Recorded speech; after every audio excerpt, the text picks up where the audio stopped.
আমি তো তোমাকে খুঁজে বেড়াচ্ছি, তুমি এখানে কি করছো?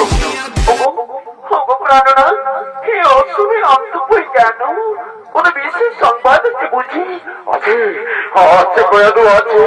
আমি এতদিন পর আমি তোমার কাছে ফিরে এসেছি, তপস্যা সাধন করে মহাবীর হয়ে সেই সুসংবাদ দিতে আমি তোমার কাছে ছুটিয়েছি কয়াদু। কয়াদু বলো প্রাণনাথ, এতদিন পর আমি তোমার সম্মুখে আসিয়াছি, এত দূরে কেন?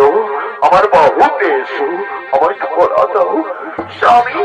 কয়াদু প্রাণনাথ, কয়াদু বলো প্রাণনাথ।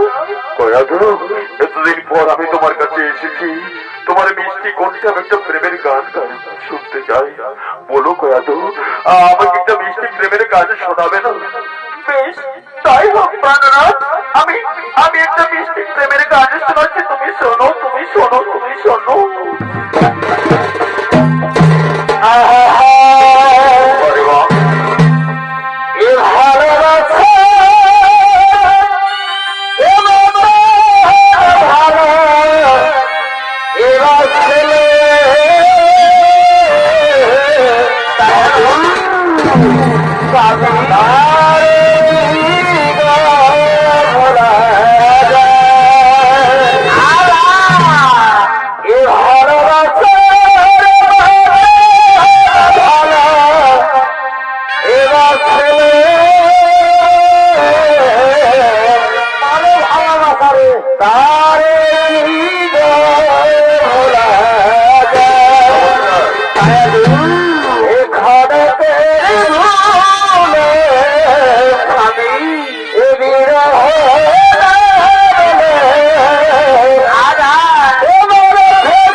সেই কোকিলের কণ্ঠস্বর আমাদের হৃদয়ের প্রেমের আবেগ যেন আরো আরো বাড়িয়ে তুলছে।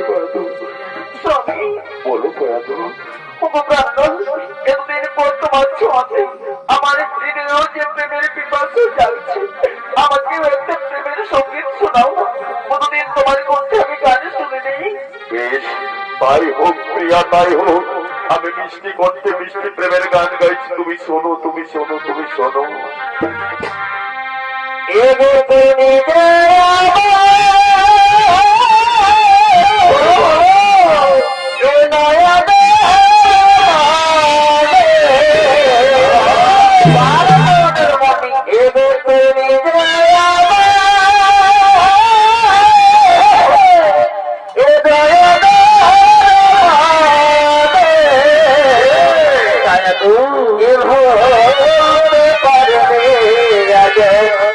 বলে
কেউ যাতে ভুলেও হরিনাম বা বিষ্ণু নাম মুখে উচ্চারণ না করে, আর যদি কেউ করে তাকে আমি মৃত্যুদণ্ডে দণ্ডিত করবো। আমি আসি কয়াধু, আমি আসি,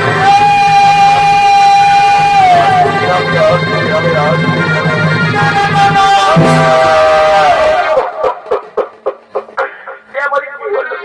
আমি মহা বিপদে পড়িয়া গেলাম। ভগবান আমার চমক দেখা দিয়ে প্রভু,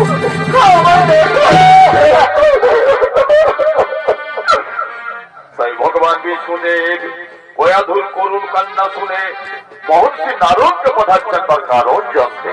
নারায়ণ নারায়ণ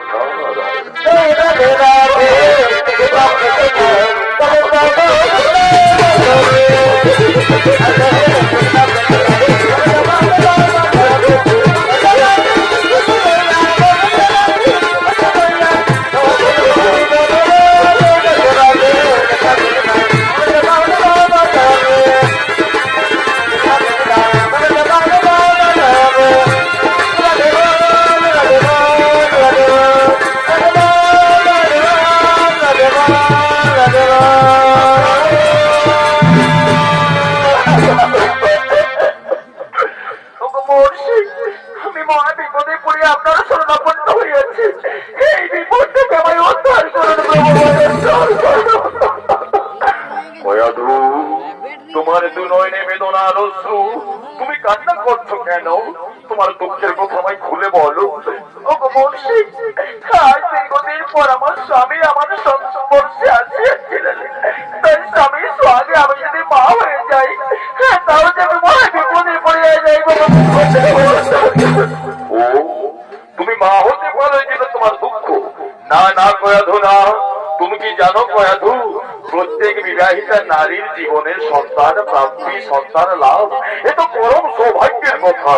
তুমি কি জানো কয়াধু, যখন বিবাহিতা নিঃসন্তান নারীরা যখন বাপের বাড়ি বা শ্বশুর বাড়ি থেকে কোথাও যাওয়ার জন্য প্রণাম করে বিদায় নেই, তখন গুরুজনেরা কি বলে আশীর্বাদ করে জানো? কি বলে জানো? তোমার গোল পূর্ণ করে সন্তান আসুক, তুমি পুত্রের মা হো। আর সেই মা হওয়া সম্ভাবনাকে নিজের দুঃখ কষ্ট মনে করে তুমি কান্না করছো, রোদন করছো। না না না কয়াধু না, এ তো আনন্দের সংবাদ, এ তো খুশির সংবাদ। আমিও তো নারী, নারী হয়ে কেমন করে নারীর ব্যথা জানবো না, নারীর কথা জানবো না? কিন্তু আপনি তো জানেন প্রভু, আমার স্বামী হলো অত্যাচারী, দুরাচারী, অসুর সম্রাট। আমি চাই না, আমি চাই না আমার সন্তান আমার স্বামীর মতো অত্যাচারী। তাহলে তুমি কি চাও কয়াধু? আমি চাই আমার সন্তান যেন হরিভক্ত বিষ্ণু ভক্ত হয় প্রভু। আমার সন্তান যেন ধার্মিক হয়। আপনি কথা দিন, কথা দিন প্রভু, কথা দিন। আপনি কথা দিন আমার সন্তানকে আপনি হরিভক্ত ধার্মিক করে তুলবেন। কথা দিন, কথা দিন, কথা দিন, কথা দিন। বেশ, এটাই যদি তোমার মনের ইচ্ছা কয়াধু, যাও আমি তোমাকে আশীর্বাদ করি। প্রথমে তোমার পুত্র সন্তান হবে, আর তার নাম রাখলাম আমি প্রহ্লাদ। আর সেই প্রহ্লাদকে আমি গোপনে গোপনে এমন হরিভক্ত বিষ্ণু ভক্ত করে তুলব যে বড় হয়েছে ত্রিভুবনে পরিচিতি লাভ করবে ভক্ত প্রহ্লাদ রূপে। যাও আমি কথা দিলাম, কথা দিলাম, কথা দিলাম। বেশ তাই প্রভু।